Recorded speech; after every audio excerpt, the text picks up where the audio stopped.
आप दोनों joint venture है, इसलिए मैं कभी इनसे कभी उनसे पूछ लेता हूं। लेकिन ये बताइए, स्वामी प्रसाद मौर्य अखिलेश यादव की बगल में बैठकर कभी अयोध्या को कोसते थे, कभी राम मंदिर को कोसते थे, कभी भगवान श्री राम को कोसते थे, कभी रामचरितमानस को कोसते थे। यही वजह है कि समण भी आपका साथ छोड़ रहा है।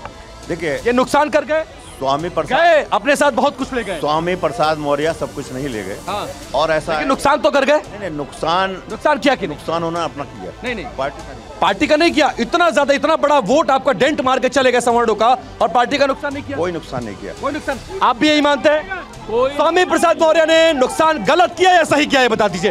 एक मिनट नहीं, शांत, चिल्लाओ नहीं। स्वामी प्रसाद मौर्य ने भगवान राम के अस्तित्व पर सवाल उठाया, रामचरितमानस के अस्तित्व पर सवाल उठाया, देवी देवताओं पर सवाल उठाया। ठीक किया या गलत किया, ये बताइए। पहले ये आप बीजेपी से पूछिए कि उनकी पुत्री यहाँ से सांसद थी, कि उनके जो पुत्री के पिताजी है उन्होंने सही पूछ लूंगा। अभी पूछ लूंगा। पूछ लूंगा। अभी आपकी बारी है ना। उनकी अपनी स्वामी प्रसाद मौर्य को उन्होंने पार्टी से निकाला, वो उनकी पार्टी छोड़ कर गए थे, आपकी पार्टी ने उनको स्वीकारा था। सवाल आपसे बनता है। हाँ ठीक है। हाँ। स्वामी प्रसाद मौर्य की वो व्यक्तिगत अपना उनका व्यक्तिगत विचार था, पार्टी का इस लाइन पर कोई विचार। पार्टी ने स्टैंड क्यों नहीं लिया? पार्टी ने एक्शन क्यों नहीं लिया? पार्टी ने एक्शन लेना चाहिए था कि नहीं लेना चाहिए था? स्वामी प्रसाद पर एक्शन होना चाहिए था कि नहीं होना चाहिए? एक बात ये कहना चाहूंगा, आप एक भी प्रश्न आप बदायूं के विकास पर पूछ लीजिए। अच्छा ठीक है, ये कह रहे हैं कि बदायूं के विकास पर सवाल होना चाहिए। आप लोग के पास आ रहा हूं। एक मिनट, बहुत शांति से सुनिएगा, बहुत शांति से। देखिए, महिलाओं को कुछ मत बोलिए। नहीं, थोड़ा ढंग से रहिए। बिल्कुल नहीं, मैं महिलाओं के साथ बिल्कुल नहीं। थोड़ा दूर चलिए, बिल्कुल दूर चलिए। बिल्कुल नहीं, महिलाओं के साथ बिल्कुल भी नहीं। बिल्कुल सभ्यता के साथ पेश आइए। देखिए, अब सवाल होता है कि चुनाव में विकास कितना बड़ा मुद्दा है, ये बड़ा सवाल है। बदायूं में क्या बीजेपी की सरकार में विकास हुआ कि नहीं हुआ? हुआ या नहीं? विकास बहुत हुआ या नहीं हुआ?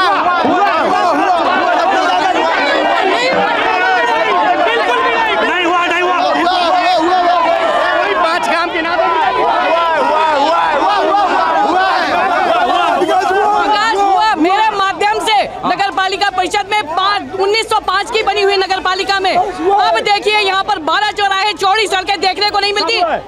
5 काम, जनता ये कह रही है कि 5 काम जरा बता दीजिए जो अखिलेश यादव की सरकार से हटकर आप लोगों ने किया है। लोग आज भी ये कहते हैं, एक मिनट मैडम चिल्लाइए नहीं। आज भी लोग ये कहते हैं कि बदायूं में धर्मेंद्र यादव ने बहुत काम किया है, ये यहाँ की जनता बोलती है। आपने क्या किया जरा बताइए। बदायूं की सीमा में दातागंज से शुरू होकर और बदायूं से होते हुए और वजीरगंज और इस्लाम नगर तक 92 किलोमीटर लंबाई और चौड़ाई का जिस भव्यता के साथ में गंगा एक्सप्रेस वे बन रहा है, समाजवादी पार्टी के सारे सांसदों के काम उसके सामने बौने पड़ जाएंगे।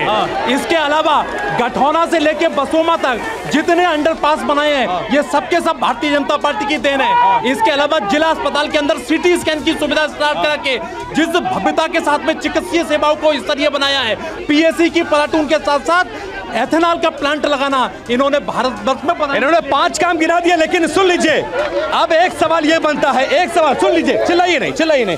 एक सवाल ये बनता है कि किसकी सरकार बेहतर थी, सपा की या भाजपा की? सपा की,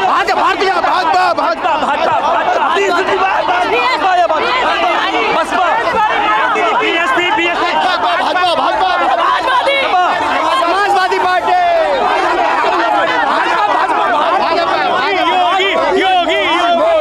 अच्छा ये बताइए समाजवादी पार्टी में बहुत कुछ चल रहा है और टिकट को लेकर बड़ा मतभेद है।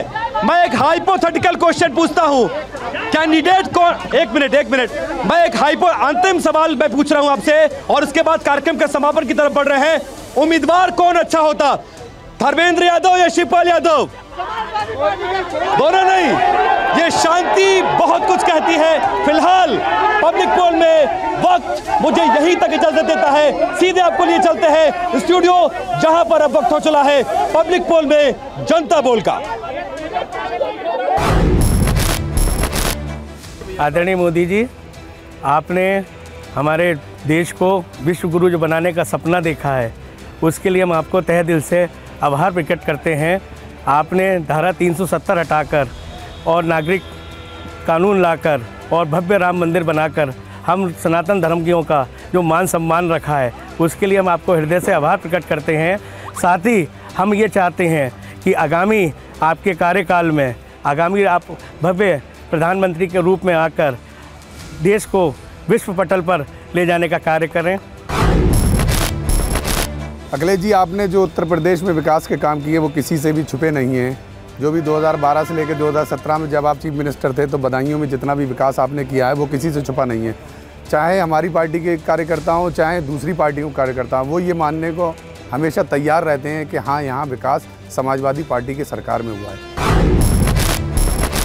ये जो गठबंधन हुआ है अखिलेश जी का, कांग्रेस का और इनका सबका मिलके, तो मैं कहना चाहूँगा कि ये गठबंधन तो फेल हो चुका है और इस गठबंधन के आगे जो बीजेपी का जो भी प्रत्याशी बदायूं से उतरेगा वो निश्चित रूप से यहाँ से जीत के जाएगा।